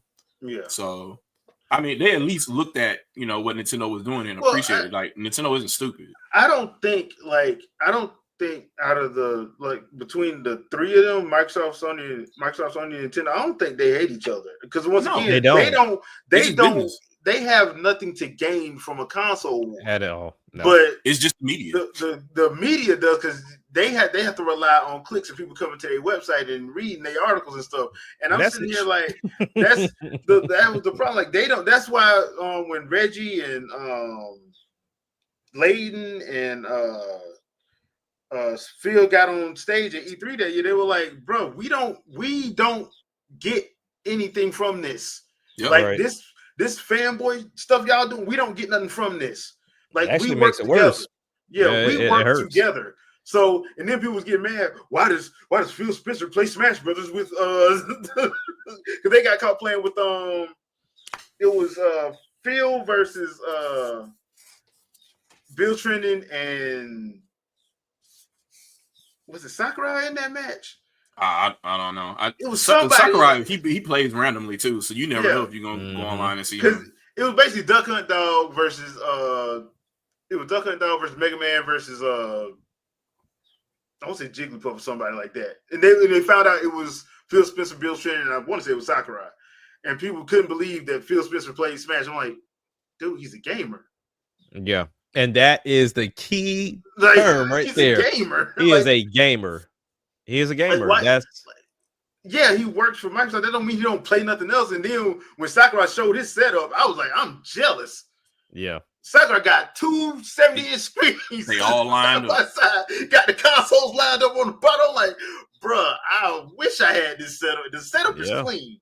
Yep. Sakurai's setup is so clean. That's why I used to love his YouTube channel. It was so clean and educational, by the way, but so clean. I'm like, man, and then he just embarrassed the whole world when you sit up there playing Smash Bros. With two controllers at the same time. Like, that's disgusting. You spent too much time programming the game, bro. Yeah, but I mean that's the key thing. Like I said, this console war stuff hurts them more than anything because it's like when you look at Xbox, right? It gets bashed to no end, and when you look at the hardware, there's nothing wrong with that hardware. No, it's a solid hardware. The UI is solid. It runs flawless. It has great features as a hardware. Software, they're lacking for sure. Yeah. But then when you talk about what they do offer, it goes to show you that they actually make great games because guess what's top selling on PlayStation right now? Forza Horizon 5. Yeah. So it's like it's if it's about the software, then I understand that you can't afford everything, so it sucks. But at the same time, you doing this, oh well, my plastic is better than your plastic. You don't have any stake or stock in any of these doggone devices. Like, I get it. There are some people that they genuinely have to justify their purchase because I know sometimes that $400 or $500 hurt. I've been on that side of the house. Like, you go and you get it, hooray! But damn, yeah. Man, even today, I'm just looking. I'm like, woo, 100. Oh man, come on! Even buying a game, you're just like, you get that stank face. Like, do I want to? Yeah, like that's what I'm saying. Like, I'm proud of myself. I've cut back. I've cut back a lot because I'm like I'm much more selective because I have to be. Mm-hmm. If I hate to have to say this, I'm trying to be a responsible adult. Oh, trust me, I struggle with that every day. Yes, but every day because I work, I was like, I really want to get what I want, but I can't do it. So I do that thing. I congratulate myself and say, "Hey, I paid all the bills." Then I get one of these, and then I buy a game. I try that too. I try to, but I still got this guilty conscience back here. Like, you just dropped 7 and you ain't finished a single damn game in there. Like, that's it's the adulting. But yeah, I mean, when you look at all of what the media did, they tried to cut it out. They tried to kill. But them now seeing the third party, I mean, if you haven't seen it already, the narrative is already switched up. Oh, this is positive. Like, now you don't have to pick and choose. If you're a PC player, you can play everything. If you're an Xbox player, you can play everything. If you're a PlayStation player, you can play everything. And then now it's going to make it look like, well, Nintendo's not cooperating with us now. Like, Nintendo's they never have, so you shouldn't be surprised. They're not playing ball. But at the same time, when Microsoft and Nintendo were doing their joint venture of both putting up the advertising that we share, Sony didn't share. Survive together. Yep. And nobody batted an eye. Nobody did. Like, just think about some of the third-party games. I called Sony out on. Oh yeah, trust me. There were plenty of people on this end that called them out, but the usual Glazers didn't say anything. It was just, oh well, why would they? Like, why would they? Do y'all remember when they had Princess Peach and Squid, Ink Boy and Ink Girl on Xbox. When they had them on the front page. Yeah. And people like, we're getting we're getting what it was. They thought they were getting Mario Odyssey. No, you're not. Man, no, you're not. Because this is when they still had Mixer and they were just advertising people streaming. Yeah, they were but that was right after they made the joint venture statement, because I think Minecraft Legends was coming. Minecraft Legends was coming. Mm-hmm. So they had made look, we are cool with each other. We're cool. Like, and you about to see how cool they are in the next couple of weeks too. Yeah, but it was just funny seeing that. But yeah, like, they don't gain nothing off of this, and that's one other thing why when Iwata was basically, that was saying, like, if you guys have a chance to, please get Ask Iwata, go to I've seen it at libraries, read it. Iwata was a genius, bro. But I see why Yamauchi chose him as his successor. He was a kind killer. Oh yeah, for sure. He was a kind killer. Like, gangster. He would smile in your face and destroy your entire like, bro, like we said, once he like, you know what, I'm gonna come out here, I'm gonna apologize to the fan base because this is on me for Wii U. I'm gonna cut my salary, but I promise you this will never happen again. Yep. And when he did that, I'm like, at that point, I'm like, E3 done. And that first direct, I'm like, single-handedly killed. But here's the other thing too. Killed E3. I'm looking at a quote too. It was never like Iwata was realistic too. Like, I'm looking at a quote right now where he said about Wii U. He said the momentum in the US and Europe is currently weak. He was willing to say that, not only to investors but also to users that were reading this in our statement they had on their page. He was willing to say that, like, it's not selling the way that we thought it was, but it's up to us to change this investment, or for the people that did buy the system to feel value. So they're like, we're going to keep pumping out games. This is what we're going to do. Because these people bought, the few people that did buy it, we want to make sure that they feel it's a worthwhile purchase. And we feel that that'll be better for us in the long run. And the majority of them that did buy it, it was well worth it. Oh yeah, for sure. It was well worth it. If you didn't listen to IGN and Michael Pachter and Game Trailers, it was well worth it. Because you ain't get experiences like that nowhere else. And on top of that, we ain't even gonna talk about them first 2 years when they had like the best TV app, best remote ever. Like, it was really ahead of its time, and people don't want to give it its props. That's why I was like, when the Switch dropped, I'm like, this is the biggest FU to the gaming industry I've ever seen in my life. All those things, by the way, all those things on Wii U were free. There was no subscription required. But people started talking about it. It's just like with the virtual console. We had virtual console. People started talking about, well, I want a subscription service, something like Netflix. They gave it to you. Where's the virtual console? This ain't right. I'm not paying for this.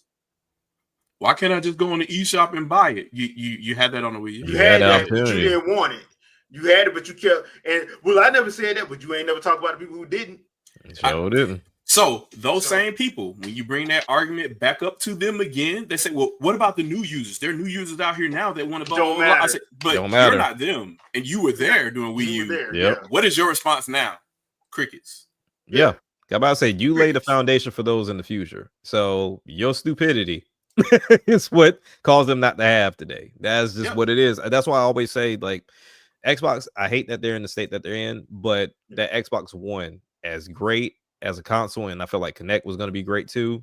I think the Master shot that in the foot. The Master shot that in the foot. I'm like, if you put time and money into something, you should stick with it. You really should, and that's where I feel like that was on them because they gave up too easily. Because honestly, when we look at today, it's in hindsight, I understand, but can you imagine how many people would say, "Oh, I love the idea that I can watch YouTube and a PIP while I'm also playing my game on my TV." Like, people will go nuts over that because really you wouldn't need the need for 2 HDMIs in today's standard. You would just need the apps on the actual console itself and then run both of them. That was their Wii U version, basically. Which was already there. Because they already had the apps there anyway. They already had it. So that's why I was like, So people killed that console. I mean, like I said, they did a good job killing Xbox. Now, Xbox helped. Don't get it twisted. But, you know, the fan base did a great job killing off that console, or Xbox in general, because they had it. 360, they were coming off hot regardless of the Red Ring of Death. Like, they were coming off hot, and going into 360, going into the One, it was I get it. Don Metric said what he said, but I never knew that people relied so much on words when you still saw what the device was in your face.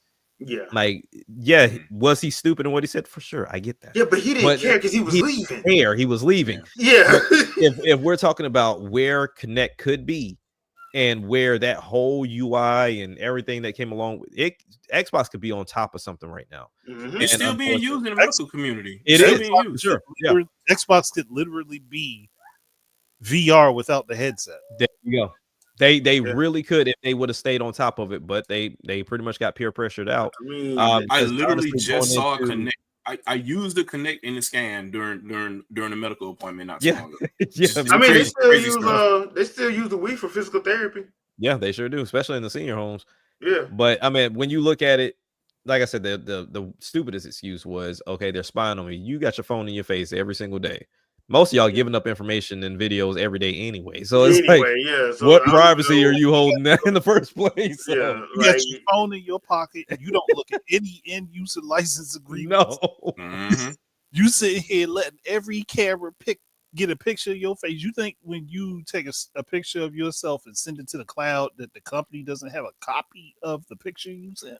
Yeah, so don't try to play secret now. At this point, what EULA did you sign when you bought your car? Oh, at this point, if we're really gonna go there, and there's the same chip that's in the Switch is powering these Tesla cars. Yes. Yes. Just giving it a buck. Yep. And yeah, Jazzy, you're right too. That's so stupid. Like they gave you this free for a year, and then if you play online, you were going to pay for it anyways. So that's so stupid. And they're doing it again for Switch too. I know. I know. They did it for Switch, and then they're doing it again for Switch too. So like what? That's what I was like. So we use Game Chat, y'all. We use Game Chat. Game Chat. I'm just wondering because the people were saying the NSO sucks. So like that's one thing I'm surprised I haven't heard anybody complain about the online. They're very quiet about the online. Like there's nothing to complain about. Well, at least come out and say, you know what, they fixed it. They did what they were. It runs smooth. It runs flawless. Mario Kart World hadn't had any issues. You think they're gonna come out and say that? Nope. Now they're gonna say Mario Kart World is dead, which I don't know how that. Yeah, I don't understand. Like, bro, some of these people, when they be making up these stories, I'm gonna call it what it is. When they be making it because they trying to get engagement. Like I ain't even talking to them no more. I don't click on nothing. I don't even respond to them on any social media because you're doing this on purpose. Yeah, you are. Because you know you're lying. And I'm not even finna engage with you because I know what you're trying to do. You're engagement farming. I'm gonna ignore you so you don't get no money. Yeah. Like I said, that's why I say I'm cautious. I got PTSD with blue checks. I really do. I don't even respond. So let ask a question before, and it was similar to what we were talking about. The third party situation. With Sony or whatever, I guess supposedly next on the chopping block, like Microsoft's about to happen soon. So no, they all been doing it. That's the first time when Sony went and put that first game on PC. I'm like, it's over for them. It's done. Because they got to make money. They once again, if your game costs $200 million to make and only sold 2 million, you're in the hole. And all the putting it on sale for $20 for 2 weeks during Christmas or during the summer ain't gonna help you get that money back. Because number one, you shouldn't have been selling it for $60 anyway. You probably should have been selling it for 80 or 90. I don't know why people think that 60 is just some magic number that makes them get all their money back. It don't. So like you should have been selling it for 70 or 80 anyway. And I hate people my age sitting here complaining about damn $70 and $80. If you've been gaming since the 90s, you know good and well them cartridges was costing between 70, 80. There was some cartridges that were $90, and you ain't say nothing. You mowed them yards, did what you had to get it if that's the game you wanted. Virtual Racing was $100 on the Genesis. I was about to say if you had Neo Geo. If you had Neo Geo, you better not say nothing. If you had Neo Geo, you better not say a damn thing. But you got what you paid for. It was literally arcade quality, like carbon copy of the arcade is what you were paying for. Perfect. So it's one of those situations where I'm sitting here. I'm like, look, man, they've been had to do this because one, Sony wouldn't be in this situation if they wouldn't have tried to keep up with the Joneses. Yep. So Sony would not be in this situation. Do y'all realize Sony had all the Square Enix to themselves? They had all and Crash and Spyro, and they had a stable first party roster that could match Sega and Nintendo, and they gave it all up. Hold on. Until recently, the entire MLB license. Yeah, the entire MLB license. But guess what? Game costs too much to make. So now, hey Nintendo, y'all want MLB? We'll get y'all the show. Please take it. Please, please, come on, dog. Hey man, we friends. Come on, man. Nintendo's like, hey, can you convince so and so to port Stray over to Switch now? And they're like, sure. Sure. I thought you like everybody. That was for everybody. Hey, can we just get 5-10% off top? 5%. We'll take 2%. 2%. All right, cool. Can we get an Amiibo too? It's crazy, but I mean, when you really stop and think about it, right? I made this statement yesterday on Sandstorm's podcast. Like, I am both consumer minded and business minded. Like, that's what makes it so easy for me to digest a lot of what's happening, and I don't go into this rage because I understand both sides of the house. So if I'm looking at, for example, with Spider-Man, right? Spider-Man, they said it was 315 million to make Spider-Man 2. 315 million. Now, I think what Breath of the Wild was roughly what 5? They said 5 million. Okay. Yeah, not that. Both of those games were $60, right? I don't know sale wise as far as like what went on sale at what point, you know, they start counting the on sale with the price, but let's just go for the sake of conversation that they stayed at $60 for both games. Spider-Man 2 sold 11 million. Breath of the Wild is what, around 30? I actually think it's about 35. 35 million? Yeah. So I spent 310 million less than you. At the same MSRP. And made more money than you did. Can I add to that? Go ahead. How much does it cost for the Legend of Zelda license for Nintendo to pay for to have that game on their platform? Yeah. The answer is zero. Zero. Now, how much did it cost Sony for the Spider-Man license? Even though they own the movie license, how much did it cost? They don't own the game license. They don't own the game license.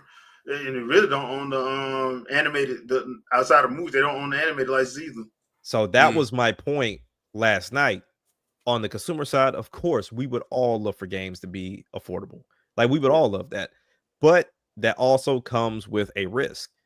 It's like, all right, if I know that Sony is putting that type of investment into a video game that is not an evergreen game. Like, let's be honest, Spider-Man 2, once you beat it's done. It's nothing more to it.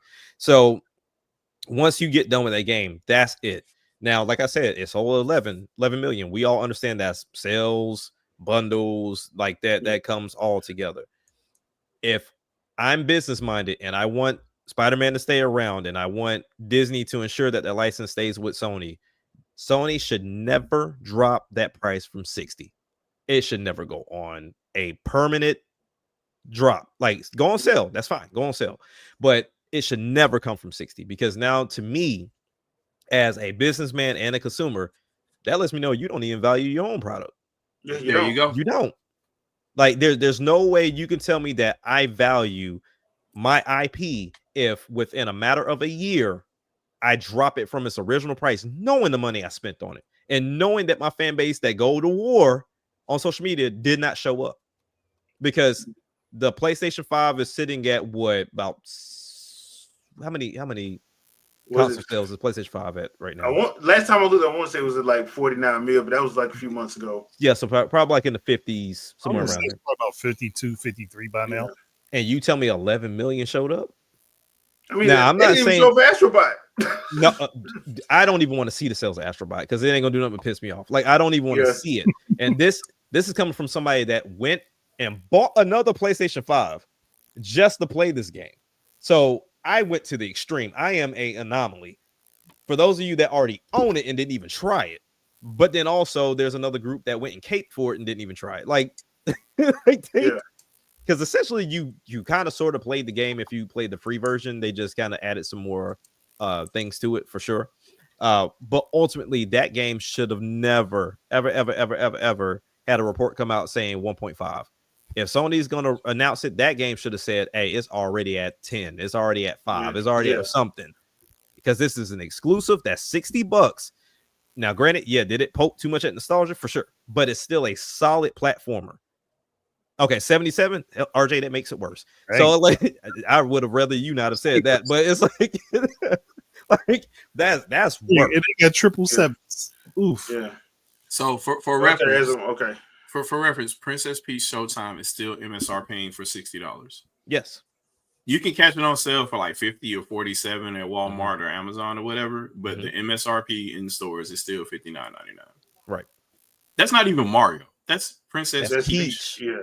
That's Peach. But they value their IP, and that's why it stood the test of time. You can complain about it never going down all you want to, but there's companies that you can see they put value. That as much as people go crazy and talk ill of Apple values their product. Yes. Well, is it overpriced? To me, hell yeah, it's overpriced. But at the same time, it is what they value their product at.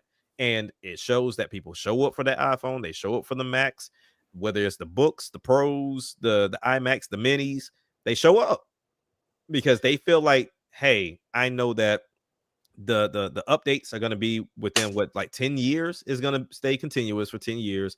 Everything is going to work as seamless as it possibly can.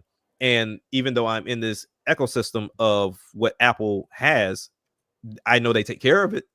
I know they're not just going to let it go by the wayside, because right now the current problem I'm facing, as much as I love Android, the current problem I'm facing right now is where me and my wife are doing like trying to follow by Google Fit, and I have a Tick Watch, which is running Wear OS. How many times do I have to keep going to that Movi app and refreshing Google Fit and then redoing my Bluetooth and redoing this and redoing that before it even reads some of my steps? Not even all of it. It's just inconsistent to where with Apple, that Apple Watch, that phone, they pair, they talk, and it syncs, and you get addicted to them rings for some reason. I don't know why, but you just do. But it's but it works. It works. It shows up on my TV, bro. Man, that right there, that had us locked in. When we had Apple TV and did the Apple Fitness along with the watch, I was like, oh my goodness, like it shows up on my TV. It's crazy. This is stupid. But yeah, all that to say, like, we have to understand like how this was going to go. Like, I think everybody here on this panel understands where this was going to go. Like, we knew what was going to happen, but it comes back down to value. Like I said, you have to value your IP. And at this point in time, if you look at Xbox, everybody knows their big three. It's Gears, Forza, and Halo. Right now, Forza is the only one that don't stink right now. Like Gears is coming with a new one, and Halo got to do something with this recovery from Infinite. But that's where they are. And I can't even say a big anything for Sony because I don't know if they're going to keep it. Yeah. And then I ran Last of Us into the damn ground. But it's like, other than that, I don't know. The next Halo has to be multi-platform. That much I will say. I don't care what platform, it's got to be. At this point, and I don't even think there's really much you can do to save the Halo franchise unless because like 343 just, I don't think the trust there, consumer trust is there anymore. Yeah. Well, really, to me, even with that being gone, I think they could have still thrived off a single player. And ultimately, they got the lore for it. They got it. Yeah. They just have to pull they'll have to pull a Metroid. And I don't think they're gonna do that because once again, that base is dude, bro. They're not finna do that. Bang, they're not finna do that. Teabag. Like, so I mean, it is what it is. And I think another thing that hurt Halo was them trying to cash in on like the hero shooter battle royale. So I'm like, bruh, y'all a Halo. Y'all ain't got to do that.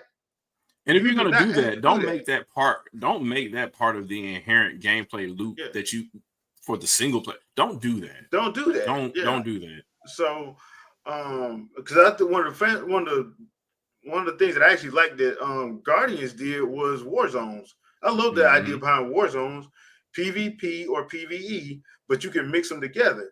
I love that idea, but once again, and then once this goes back to them, just I don't know what was happening at 343. They marketing was stupid, didn't make any sense. You made people hate characters that you shouldn't have hated because of how the marketing went. Like, look, I like Legend of Zelda. Do not sit up there and try to pretend like you're gonna kill Link in the damn marketing, and then this other person is gonna be the new one. Don't do that. We tried doing the same thing with Gears. Like they were really trying to well, this is the end for Marcus Phoenix. I'm like, are you sure you want this franchise? You sure like, you want to do that? You don't want to do that. Look, y'all already got rid of Dom. Yeah. I'm like, don't even tease don't even play like that. You can't do that to you. Once you've already killed a fan favorite character, you can't take out another one. You can't do that. Just establish, or by the very least, establish another character. And if you do establish another character, do not let the loud minority tell you to stop using that character. If you're gonna bring them, use them. Because they damn so let 343 damn so let the loud internet minority get rid of Spartan Luke Cage. I mean, look, hey, like Mike Cole's Luke Cage, y'all know that. He should have had a yellow shirt. Just be Luke Cage, just walking around. Sweet Christmas. Walk around punching. Have a gun, just throw the gun down and start punching. Punching elites in the face. Yeah, I think that was a telltale sign too that gaming had become kind of like it started spiraling, because right after they ignored what Iwata said, and Miyamoto said it too, that it's unsustainable. Immediately you start seeing DLC in every game. Yep. Like it wasn't just like your MMO or your RPG light or whatever. Like it started becoming everything, and not just in shooters. It just every game. Like when fighting games start locking stuff out, and I'm like, come on, bro, this game is already cheap for you because the story is not going to be that long. You don't have to do too much. Like you're making there's 10 stages. You fight the boss, credits, right? Like you already are not spending that much money as far as like crafting a compelling narrative, right? Why are we paying to unlock skins? I don't. In a fighting game, like the entire point is you throw all that stuff in, it's for free for you anyway, because you already designed the character models to throw on. You're adding extra hex values on stuff that you've already made to look different. Like that should be freebies that you give to everybody, especially if they played the game long enough. They have this little thing because they're good at the game, not because they paid more than the other person. That doesn't make any sense. And when that started happening in games, I'm like, yeah, this is not going to be good. And it's not going to work the way they think it is. Because when I saw Virtua Fighter 5, I'm like, well, not just Virtua Fighter 5, more Dead or Alive 5. And I'm like, this doesn't make any sense. And you can start to tell. Dead or Alive 5 did? Yeah. Boy, that was egregious. You can start to tell the Microsoft check was gone. So they're like, well, we got to fund this some type of way. And it became, up front, you're going to pay for all this foolishness. And I'm like, why? But there's no need for any of that. So, and we're still talking about the 7th generation. And of course, it just got worse. You know, last generation and whatnot. Oh, I'm sorry. The 8th generation, it got worse. Yeah. So why? Like, what was the point? It was because you couldn't afford the game at $60. You couldn't afford the game at $70 later on. So, so the budgets need to get lower. The costs need to get lower. And maybe you shouldn't subscribe annually to Unreal. Yeah. Or maybe you shouldn't. And scale back your grand vision and actually just worry about making a game. Making the game is fun. What grand vision is in a fighting game? It's arcade. Well, the other thing too is we were getting DLC trailers before launch trailers, dude. That's how bad it got. That's the crazy part That's about how bad it got. We were getting DLC trailers before launch trailers. Charging for betas. Yeah. What are we? A beta game's not complete. The game is not complete, and you're charging money. What was it? Craftworks and people that do Power World. They the serious. They did serious. They did egregious uses of that because their games still ain't out. They got like 3 or 4 games that are still in early access, and that people have paid money for. Like, why would you pay for this? They're not. It's not complete. Are you getting it free when they done? Oh, you're not. I give it to you if it was 1, maybe 2, but you got 3 or 4. Nah, bro. You got me that first time. You ain't giving me no more. So yeah. All right, people. We are way over time, and I got to get up early in the morning. So if we did not get to your question, I do apologize. We'll try to make sure we get everybody's in the next Q&A we do. Shadow, anything you want to pimp out? No, there may or may not be a Shadowcast this week, depending on how things go. But there will be a video coming though. So I'll have one of those queued up to upload soon. Just wait and see, and we'll go from there. Do you play games, have fun, to impress other people? All right, Jack. I would just like to say to those that are PlayStation fanboys, or just, you love PlayStation, it's okay. It's okay. Like your PlayStation still has value. It's not they're going to PC and Switch 2 and Xbox and never giving you games. It's okay to still love your console. So because I've seen so many like funeral posts, and these are coming from like avid PlayStation posters that some, like, when I scroll past them, like, piss me off, and I'm like, dang, you don't throw in the towel too? Like jeez. But all in all, y'all gonna be all right. Same thing for Xbox crowd. Y'all gonna be all right. Y'all gonna be all right. It's okay. Cry if you must, but it's okay. Yeah, that's one thing. They will be all right. All right, Andre, man. What about you? Nothing coming. Look, my channel is asleep until September. Wow. Okay. Until September. You might see the podcast on it. I may drop a small short here or there. And dealing with my kids is going to make it impossible. Look, it's like they have no war going on over there.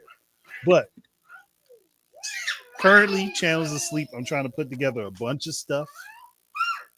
And either first or second week of September is when everything starts. It just depends on how fast I get everything done. All right, cool.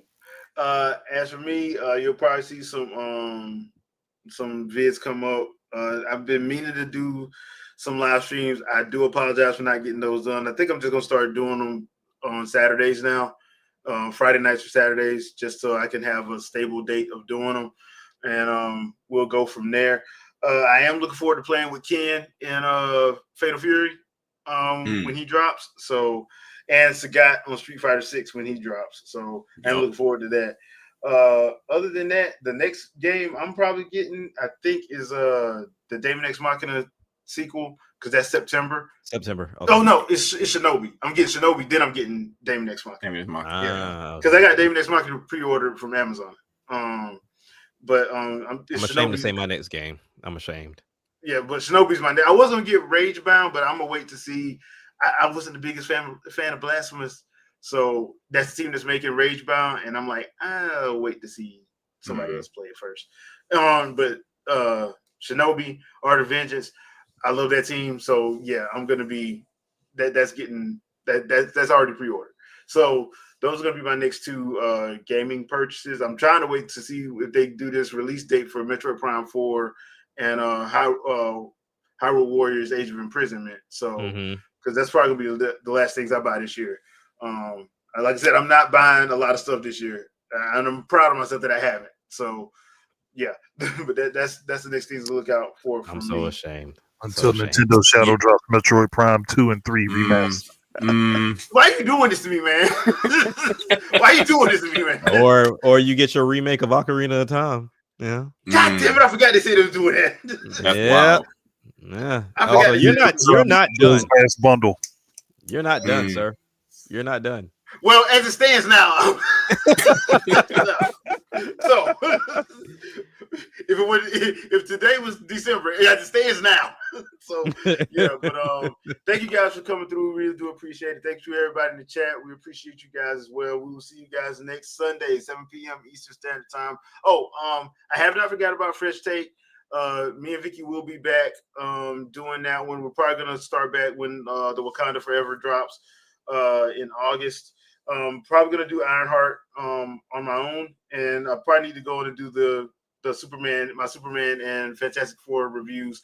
If you haven't had a chance to, I would and you want to just have a good time at the movies, Fantastic Four and Superman are both good.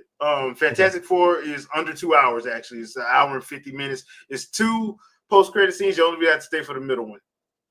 The other one just, I don't know why they do. How many they got? It's only 2. It's only 2. Oh. It's one in the middle, though. The one in the middle is the one you need to stay through. Like the other one that's at the very end, you can just leave after that first one goes. They're gonna do that centers on you, bud, until the screen turns off. Yeah, until the screen goes turn off, don't walk out the smoke. But yeah, both of those movies are very well done. I enjoyed them. I watched Superman in IMAX. If you have an IMAX theater, just do it. Go see it. Just do it. You'll thank me later. Fantastic Four, I IMAX that one as well. It's worth it. So yeah. But other than that, thank you guys again, and we'll see you guys next Sunday. Peace out, people. Peace.